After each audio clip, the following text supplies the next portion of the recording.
The Lancaster Country Club's dining room sparkled with crystal and silver as my parents celebrated their 40th wedding anniversary surrounded by 200 of their closest friends, business associates, and extended family. Mom had spent months planning this event, insisting on the most elegant venue, the finest catering, and formal invitations printed on heavy cardstock that probably cost more per sheet than most people spend on lunch. I sat at table 7, strategically positioned near the back where I could observe without drawing too much attention to myself. My simple navy dress and minimal jewelry marked me as distinctly underdressed compared to the other guests, who seemed to be competing for who could wear the most expensive designer outfit to honor Gerald and Patricia Foster's 4 decades of marriage. Ladies and gentlemen, Dad's voice boomed through the microphone as he prepared to give his anniversary speech. The conversations gradually died down as attention focused on the distinguished couple at the head table. Patricia and I are overwhelmed by your presence here tonight. I'd heard versions of this speech before at various family gatherings, so I knew the general outline. Dad would thank everyone for coming, recount some amusing anecdotes from their early marriage, and eventually work his way around to discussing their children's accomplishments, a topic that never failed to make me uncomfortable. We've been blessed with 2 wonderful children, Dad continued, gesturing toward my brother Marcus at table 2. Our son Marcus has built a thriving dental practice and given us 3 beautiful grandchildren. Marcus beamed and raised his wine glass toward the crowd. At 35, he was everything my parents had hoped for in a son. Professionally successful, financially stable, married to a lovely woman from a good family, and living in the right kind of suburban house with the right kind of mortgage. And our daughter. Dad paused, his eyes scanning the room until they found me. Well, our daughter is still finding her way. The familiar knot formed in my stomach. I'd been still finding my way, according to my parents, for the past 12 years, ever since I'd graduated from Princeton with a PhD in chemistry at age 24 and declined to pursue what they considered a proper career path. Dr. Sarah Foster has always been our little scientist. Mom chimed in from beside him, taking the microphone with practiced ease. Even as a child, she was mixing chemicals in the basement, much to our horror. Polite laughter rippled through the crowd. I managed a weak smile while internally cringing at the way she made my childhood fascination with chemistry sound like an amusing phase, rather than the foundation of a serious scientific career. She's still playing around in laboratories. Mom continued with that indulgent tone she used when discussing my life choices. Our daughter's little science hobby. Nothing too serious, just playing in labs here and there. The casual dismissal hit me like a physical blow. 12 years of groundbreaking research, revolutionary discoveries that were reshaping our understanding of molecular chemistry, and dozens of peer-reviewed publications reduced to playing around in laboratories. My life's work characterized as a hobby, like collecting stamps or gardening on weekends. What made it worse was that Mom genuinely believed she was being supportive. In her worldview, acknowledging that I had a PhD made her a progressive parent, even if she couldn't quite grasp what I actually did with that education. We keep hoping she'll settle down and find something more stable, Dad added with a chuckle. Maybe teach high school chemistry or work for a pharmaceutical company. Something with regular hours and good benefits. The suggestion that I should teach high school chemistry, not that there's anything wrong with teaching, revealed how completely they misunderstood the scope and significance of my work. I wasn't someone who needed to find a job. I was someone who had dedicated my life to pushing the boundaries of human knowledge in ways that could potentially transform medicine, energy, and materials science. but explaining quantum chemistry and molecular engineering to parents who thought playing in labs was an adequate description of research science had proven impossible. After years of failed attempts to bridge that gap, I'd given up trying to educate them about what I actually did for a living. The truth was far more complex than my parents could imagine. While they thought I was struggling to find direction, I'd spent the last 8 years conducting research that had already led to 3 major breakthroughs in catalytic chemistry. My work on enzyme mimetics had opened new pathways for drug development. My research on carbon capture technologies was being implemented by energy companies around the world, and my latest project, developing synthetic processes that could revolutionize materials manufacturing, had attracted attention from the highest levels of the scientific community. But none of that translated into the kind of success my parents could recognize or value. I didn't have a corner office, a secretary, or a salary they could brag about at dinner parties. I had research grants, laboratory access, and the respect of my peers, currencies that didn't register in their understanding of professional achievement. "We're proud of Sarah's intelligence," Mom continued, "but we do worry about her future. The academic world is so uncertain, and she's 36 now. We just want her to find security and stability." Security and stability. The eternal parental concerns that completely missed the point of why I'd chosen this path. I wasn't pursuing chemistry for job security. I was pursuing it because I believed I could contribute to discoveries that might help solve some of humanity's most pressing problems. But enough about our children's career anxieties, Dad said with a laugh that made my face burn with embarrassment. Tonight is about celebrating 40 years of marriage and the wonderful friends who supported us along the way. I sat back in my chair, trying to become invisible as the speech moved on to other topics. Around me, I could feel the sympathetic glances from other guests who just learned about the Foster family's charity case. The brilliant but impractical daughter who'd chosen intellectual pursuits over financial responsibility. The irony was suffocating. Just last month, I had received confirmation that my research on synthetic enzyme catalysts had been selected for implementation in a major pharmaceutical manufacturing process. The licensing fees alone would generate more income than Marcus's dental practice earned in a year. But because I'd published the work through my university affiliation rather than a private company, my parents had no framework for understanding its significance. "Sarah, dear," Mrs. Williamson from table 6 approached during the cocktail hour that followed dinner. "Your mother mentioned you work in science. How interesting. What kind of laboratory work do you do?" It was a genuine question from a kind woman, but I'd learned to keep my answers simple to avoid confusion. "I research new ways to create chemical compounds," I said carefully. "Oh, like developing new medicines?" she asked hopefully. "Sometimes. My work has applications in medicine, energy, and manufacturing." "How wonderful," she said with that polite smile people use when they're trying to be encouraging, but have no idea what you're talking about. "I'm sure it's very fulfilling, even if it's not as financially rewarding as other careers." There it was, the assumption that meaningful work and financial success were mutually exclusive, that I'd chosen intellectual satisfaction over practical compensation. Mrs. Williamson meant well, but her comment revealed how completely my parents had framed my career choices to their social circle.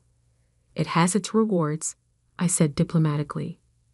The evening progressed with more conversations along similar lines. People asked polite questions about my research, offered gentle encouragement about eventually finding stable employment, and shared stories about their own children's more conventional career paths. I smiled and nodded and tried not to let the casual condescension get under my skin. By 9 o'clock, I was mentally calculating how much longer I needed to stay before I could politely escape. Mom would expect me to remain for the cake cutting and probably the first dance, but after that, I could slip away and return to my apartment where I could review the latest data from my current experiment without having to explain why I found molecular structures more fascinating than small talk about vacation destinations. Then my phone rang. The ringtone cut through the ambient conversation like a knife. I glanced at the screen and saw an international number with a country code I didn't immediately recognize. Normally, I would have declined the call and returned it later, but something about the timing made me hesitate. "Excuse me," I murmured to the table, stepping away to take the call in a quieter corner of the room. "Hello, this is Dr. Sarah Foster." "Dr. Foster, this is Professor Eric Lindqvist from the Royal Swedish Academy of Sciences in Stockholm." My heart stopped. The Royal Swedish Academy of Sciences. There was only one reason they would be calling me directly. "I'm calling to inform you that you have been selected as this year's recipient of the Nobel Prize in Chemistry for your revolutionary work on synthetic enzyme catalysis and its applications to sustainable manufacturing processes." The world tilted on its axis. The Nobel Prize. The highest honor in scientific achievement. The recognition that marked a researcher as one of the most important contributors to human knowledge in their field. Are you certain?" I managed to whisper. "Absolutely certain, Dr. Foster. The committee was unanimous in their decision. Your research has fundamentally changed our understanding of catalytic processes and opened new pathways for environmentally sustainable chemistry. We'll be making the public announcement tomorrow morning, but I wanted to give you advance notice." I was holding my phone with trembling hands, barely able to process what I was hearing. The Nobel Prize for my little science hobby. "Dr. Foster, are you there?" "Yes, I'm here," I said, though my voice sounded strange to my own ears. "Congratulations, Dr. Foster. This is a well-deserved recognition of truly groundbreaking work." I thanked him and hung up, still staring at my phone like it might have been playing some kind of elaborate prank. The Nobel Prize in Chemistry, for work my parents described as playing around in laboratories. I looked across the room at Mom and Dad, who were holding court near the head table, completely unaware that their disappointment of a daughter had just received the highest honor in scientific achievement. Without really thinking about what I was doing, I walked back toward the center of the room where most of the guests were gathered. "Excuse me," I said loudly enough to get attention. "I'm sorry to interrupt, but I just received some news that I think you might want to hear." Conversations died down as people turned to see what the quiet foster daughter had to say. "I just got a phone call from Stockholm," I announced, my voice growing stronger as I spoke. "From the Royal Swedish Academy of Sciences." I could see my parents exchanging confused glances. Stockholm meant nothing to them, but I noticed Dr. Peterson from table 4 straightening up with sudden attention. As a retired physics professor, he understood exactly what a call from Stockholm implied. They called to inform me that I've been awarded this year's Nobel Prize in Chemistry. The silence that followed was so complete, I could hear the ice maker cycling in the kitchen. 200 guests stared at me like I just announced that I was actually an alien from another planet. "The Nobel Prize?" Mom's voice was barely a whisper. "For my work on synthetic enzyme catalysis," I continued, feeling like I was in some kind of dream. "The research I've been conducting for the past 8 years. The little science hobby you mentioned in your speech." Dad's champagne glass slipped from his hand and shattered on the floor, the crystal fragments scattering across the polished hardwood. "Sarah," he said slowly, Are you saying you won the Nobel Prize? The actual Nobel Prize? Yes, Dad. The actual Nobel Prize. Dr. Peterson suddenly stood up, his chair scraping against the floor. Ladies and gentlemen, he announced to the room, do you understand what this means? Dr. Foster has just received the highest honor in scientific achievement. She's won the Nobel Prize. The room erupted. Conversations exploded as people tried to process this information. Phones came out as guests started Googling Nobel Prize chemistry and Sarah Foster. The quiet, unsuccessful daughter had just revealed herself to be one of the most distinguished scientists in the world. But Mom was struggling to form complete sentences. But you work in a laboratory. You don't have a real job. Mom, I said gently, I am one of the leading researchers in catalytic chemistry. My work has been published in every major scientific journal. Universities around the world use my research in their graduate programs. Graduate programs? Dad repeated faintly. The work I do isn't a hobby, I continued. It's groundbreaking research that's changing how we understand chemical processes. The Nobel Committee just recognized it as some of the most important scientific work being done today. Mrs. Williamson approached with her phone in her hand, looking stunned. Sarah, I just looked you up online. There are dozens of articles about your research. The New York Times called you one of the most innovative chemists of your generation. The New York Times wrote about you? Mom asked weakly.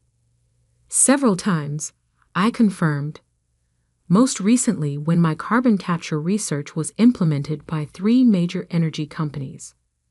You work with energy companies. Dad's voice cracked on the question.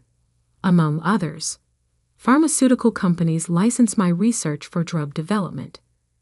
Manufacturing firms use my processes to create new materials. The work I do has applications across dozens of industries. The scope of their misunderstanding was becoming clear to everyone in the room. For 12 years, my parents had described me as an aimless academic while I had been building a reputation as one of the most important researchers in my field. Dr. Foster, a voice called from across the room. I turned to see Professor Martinez from the local university, someone I'd met briefly at academic conferences. I had no idea you were the Sarah Foster. Your enzyme research is revolutionary. We've been using your papers in our advanced chemistry seminars for years. Thank you, I said, still feeling surreal about this public recognition. Nobel Prize winner, he continued, shaking his head in amazement. Do you realize you're the first Nobel laureate our city has ever produced? The first Nobel laureate? Mom repeated, like she was testing whether the words made sense. Professor Martinez nodded enthusiastically. Dr. Foster's work is going to be in textbooks for generations. Her synthetic enzyme research has opened entirely new fields of study. I could see my parents trying to reconcile this new information with their fundamental understanding of who I was and what I'd been doing with my life. The daughter they'd worried about, the woman they described as unstable and directionless, had just been recognized as one of the most accomplished scientists in the world. Sarah. Marcus appeared at my side, his face pale with shock. Is this real? Did you actually win the Nobel Prize? Yes, Marcus, it's real. But you never said, you never told us you were doing anything this important. It was a fair point, but the answer was complicated. How do you explain to your family that you stopped sharing your achievements because they consistently dismissed them as unimportant? I tried to tell you, I said gently. Remember when my first major paper was published in Nature? I was excited about it, and I tried to explain what it meant, but you said it sounded too academic and theoretical. Marcus's face flushed as the memory hit him. You tried to show us the journal, and I said nobody reads that stuff except other professors. Nature, Professor Martinez interrupted, is the most prestigious scientific journal in the world. Publishing in Nature is like winning an Oscar for scientists. An Oscar? Mom said weakly.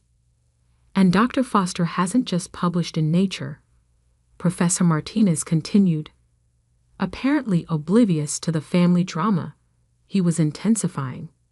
She's published in Science, JACS, Chemical Reviews, every top-tier journal in chemistry. Her citation index is extraordinary. Each piece of information hit my family like a separate revelation. The language of scientific achievement was foreign to them, but Professor Martinez was translating it into terms they could understand. When I got the Breakthrough Prize last year, I added quietly, I mentioned it at Christmas dinner. You said it sounded like a nice honor, and asked if it came with any money. The Breakthrough Prize? Professor Martinez looked amazed. You won the Breakthrough Prize too. Dr. Foster, that's a $3 million award. $3 million? Dad's voice cracked completely. Just the prize money, I confirmed. The research grants and licensing fees are separate. Licensing fees? Mom asked faintly. Companies pay to use my research in their products and processes, I explained. The pharmaceutical applications alone generate about $2 million annually. The numbers were clearly overwhelming their ability to process this information. For years, they'd worried about my financial stability, while I'd been earning more money than they could imagine. Dr. Foster, another voice joined the conversation. I turned to see Dr. Kim, the chief of research at the Regional Medical Center. I didn't realize you were here tonight. Your enzyme work has been crucial to our new drug development program. Thank you, Dr. Kim. We've been hoping to arrange a consultation with you, she continued. Your synthetic enzyme research could revolutionize how we approach certain cancer treatments. Cancer treatments? Mom whispered. Dr. Foster's work has applications in targeted drug delivery, Dr. Kim explained. Her synthetic enzymes could help us develop treatments that are more effective and have fewer side effects. I could see my parents struggling to understand how their daughter's little hobby was connected to cancer research and drug development. The gap between their perception and reality was so vast, it seemed impossible to bridge. Ladies and gentlemen, Dad's voice suddenly boomed through the microphone again. The room quieted as attention returned to the head table. I need to make an announcement. He looked directly at me, his eyes bright with tears. 30 minutes ago, I told you that my daughter was still finding her way. I described her work as a little hobby, something she was just playing around with. His voice broke slightly. I was wrong. Completely, embarrassingly wrong. The room was absolutely silent. My daughter has just been awarded the Nobel Prize in Chemistry, he continued. She's not finding her way. She's leading the way. She's not playing around in laboratories. She's conducting research that's changing the world. He paused, looking directly at me across the room. Sarah, I'm sorry. We're sorry.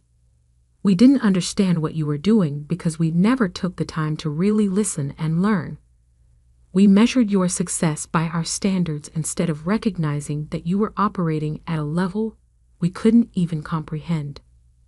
The apology hung in the air like a bridge between the past and whatever came next. Dr. Foster, Professor Martinez said quietly, would you mind if we asked some questions about your research? I think everyone here would love to understand what Nobel Prize-winning chemistry actually involves. For the first time in years, someone was asking about my work with genuine curiosity rather than polite obligation. I'd be happy to explain, I said. And for the next hour, I found myself giving an impromptu lecture on enzyme catalysis to 200 wedding guests, explaining how synthetic enzymes could revolutionize manufacturing, reduce environmental impact, and create new medical treatments. My parents listened with rapt attention, asking questions that revealed they were finally trying to understand what I'd devoted my life to pursuing. "So when you said you were working on carbon capture," Mom said slowly, "you meant you were developing technology to fight climate change?" "Essentially, yes. My synthetic enzymes can capture carbon dioxide more efficiently than existing methods and convert it into useful materials." "And this is important work?" Dad asked. Professor Martinez laughed. "Important? Dr. Foster's research could help save the planet. The Nobel Committee doesn't give prizes for minor contributions." As the evening wound down and guests began to leave, my parents approached me with expressions I'd never seen before, a mixture of awe, respect, and something that might have been pride. "Sarah," Mom said, tears flowing freely now, "I don't know how to apologize for tonight, for all the nights. We've been describing you as a failure when you're actually one of the most accomplished scientists in the world," Dad finished. "How do we come back from that?" It was a fair question, and it deserved an honest answer. "By understanding that I never wanted you to change your opinion of me," I said gently. "I just wanted you to respect that I was following my own path, even when you couldn't see where it was leading." "Can you teach us?" Mom asked suddenly. "I mean, really teach us about what you do. I want to understand your work, your achievements, your world." "I'd like that," I said and meant it. As we gathered our things to leave, Dad pulled me aside. "Sarah, I have one more question." "Okay. Are you happy? With your research, your life, everything you've built, are you happy?" It was such a dad question, cutting straight to what mattered most. "Yes," I said simply. "I'm doing exactly what I was meant to do, solving problems that fascinate me, contributing to human knowledge in ways that might help people. I can't imagine being happier." "Good," he said, and hugged me tighter than he had in years. "That's all that really matters." Walking out of the Lancaster Country Club that night, I felt like the world had shifted on its axis. The secret was out, the pretense was over, and for the first time in years, my family knew exactly who I was and what I'd accomplished. It wasn't the anniversary celebration my parents had planned, but it was the beginning of a new kind of relationship, one built on truth instead of assumptions, understanding instead of judgment. And as I drove home to my apartment, past the university where my research was changing the future, I realized that being truly known for who I was felt better than any prize ever could. The Nobel Prize was just the world's way of confirming what I'd always known. Sometimes the most important work happens in laboratories, away from the spotlight, pursued by people who care more about discovery than recognition. But having my family finally understand that my little hobby was actually my life's calling, that was worth more than any award could ever be.